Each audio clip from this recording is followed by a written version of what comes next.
P3K-nya sendiri, Bapak Ibu sekalian, nanti ada seleksi administrasi, hanya ada 2, berbeda dengan CPNS. Kalau di CPNS ada seleksi administrasi, kemudian SKD, dan kemudian SKB. Tapi di seleksi P3K hanya 2, seleksi administrasi dan seleksi kompetensi saja. Di mana pada seleksi administrasi kita lakukan pencocokan persyaratan administrasi dan kualifikasi dengan dokumen pelamaran. Sedangkan pada seleksi kompetensi itu dilakukan untuk menilai kesesuaian kompetensi manajerial, teknis, sosiokultural yang dimiliki oleh pelamar dengan standar kompetensi jabatan. Kemudian untuk seleksi kompetensi sendiri terdiri dari teknis, manajerial, sosiokultural, dan kemudian dilanjutkan dengan wawancara yang berbasis komputer. Itu dalam satu rangkaian, materinya kurang lebih seperti ini. Saya kira tidak akan kami berikan terlalu detail, hanya yang teknis ya tentu saja yang berkaitan dengan bidang teknis jabatannya.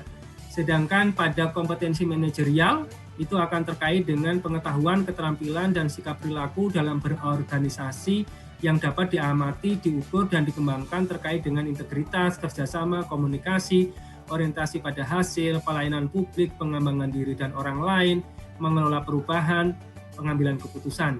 Sedangkan pada sosiokultural itu pengetahuan, keterampilan, dan sikap perilaku dalam berinteraksi dengan masyarakat majemuk dalam hal agama, suku dan budaya, perilaku, wawasan kebangsaan, etika, nilai-nilai, moral, emosi, dan prinsip dalam peran pemangku jabatan sebagai perekat bangsa yang terkait dengan kepekaan terhadap perbedaan budaya, kemampuan berhubungan sosial, kepekaan terhadap konflik, pengendalian diri, dan empati. Selanjutnya untuk seleksi kompetensi teknis Bapak Ibu sekalian pada prinsipnya seluruhnya menggunakan CAT. Hanya kalau seandainya instansi pusat maupun daerah ingin menambahkan seleksi kompetensi tambahan, itu juga kompetensi tambahan juga masih dimungkinkan. Namun segera saja bersurat untuk mendapatkan persetujuan dari Menteri Pan-RB. Dan jumlahnya hanya 1. Dan ini tidak seluruhnya akan kami berlakukan untuk kompetensi teknis tambahan ini. Dan beberapa hal instansi pusat itu akan memang kami setuju untuk kompetensi teknis tanpa CAT, seperti untuk yang jabatan madya, yang untuk peneliti, dan beberapa jabatan madya di dokter spesialis. Itu nanti kompetensi teknisnya tidak menggunakan CAT, tapi menggunakan persyaratan lain yang cukup ketat. Ada beberapa hal yang nanti disampaikan di keputusan menteri. Baik, kemudian terkait dengan penambahan nilai, tadi kami sampaikan ada 2 jenis penambahan nilai. Yang pertama adalah terkait dengan penyandang disabilitas. Bahwa penyandang disabilitas yang nanti melamar pada P3K, maka setelah diverifikasi tentu saja, maka akan kita tambahkan nilai tambahan sebesar 10% dari nilai maksimal kompetensi teknis.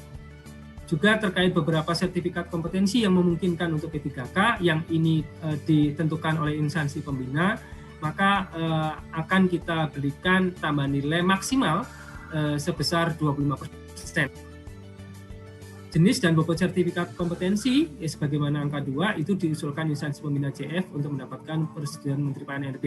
Dan alhamdulillah nanti di bagian akhir juga akan kami sampaikan terkait dengan keputusan Menteri Pan-RB untuk jabatan mana saja yang melakukan sertifikasi kompetensi tersebut. Selanjutnya Bapak Ibu sekalian, bahwa penambahan nilai tersebut paling maksimum adalah 100%.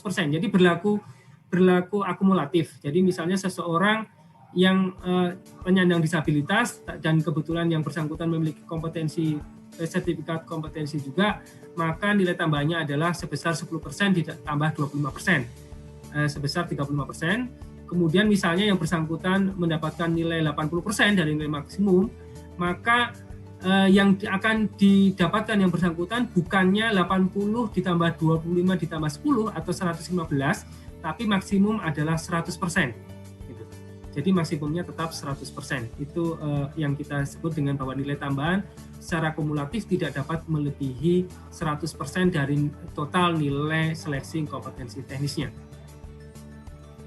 Baik, selanjutnya seleksi wawancara, Bapak Ibu sekalian, bahwa sesuai dengan PP yang ada, seleksi wawancara dilakukan dengan mempertimbangkan integritas dan moralitas itu akan dilaksanakan dengan metode CAT. Jadi nanti begitu selesai yang seleksi kompetensi teknis, langsung 10 menit kemudian dilakukan dengan wawancara yang berbasis CAT. Kemudian selain itu Bapak Ibu sekalian, masa sanggah juga kita berlakukan untuk P3K sebanyak 2 kali, yakni setelah pengumuman hasil seleksi administrasi, ini sama 3 hari, kemudian nanti harus menjawab 7 hari, instansinya ini masih kurang, ada beberapa yang belum tertulis. Kemudian juga pada nanti selesai hasil akhir seleksi, juga nanti diajukan sanggahan 3 hari oleh pelamar, kemudian dijawab oleh instansi selama 7 hari. Kemudian pengisian formasi kosong pada prinsipnya mirip, tapi hanya tidak ada pengisian di formasi khusus ke formasi umum dan sebaliknya, ya, karena di P3K kita tidak membagikan formasi tersebut seperti itu. Kemudian instansi pusat juga dapat diberlakukan pengisian hanya terbatas pada yang telah dikelompokkan tadi, yang unit, yang jabatan dan unit penempatannya, jabatan dan kualifikasi pendidikannya sama. Kemudian pada waktu pengumuman hasil akhir itu juga sama,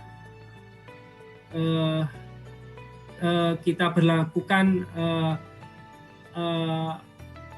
punishment apabila yang bersangkutan ternyata kemudian mengundurkan diri, sama halnya dengan CPNS. Kemudian pada periode berikutnya tidak bisa melamar, seperti itu. Pada prinsipnya kita akan melakukan seperti itu. Baik, selanjutnya adalah keputusan Menteri Pan-RB 981 tahun 2021 tentang persyaratan, sertifikasi, dan seleksi kompetensi teknis tambahan untuk melamar pada jabatan fungsional dalam pengadaan P3K tahun anggaran 2021. Jadi sekali lagi ini merupakan tambahan dari Permenpan tadi, yang ini hanya kita berlakukan di tahun 2021. Pada prinsipnya ada beberapa jabatan fungsional yang kemudian dari instansi pembinanya sudah mengusulkan beberapa persyaratan yang akan diberlakukan. Sedangkan persyaratan secara umumnya Bapak Ibu sekalian adalah bahwa setiap pelamar yang melamar pada jabatan fungsional dalam pengadaan P3K wajib memiliki pengalaman paling singkat adalah 3 tahun. 3 tahun di bidang kerja yang relevan dengan jabatan fungsional yang dilamar untuk jenjang pemula, terampil, dan ahli pertama. Sekali lagi untuk jenjang pemula, terampil, dan ahli pertama itu paling singkat 3 tahun. Sedangkan untuk jenjang mahir, penyelia, ahli muda dan ahli madya paling singkat adalah 5 tahun. Ya.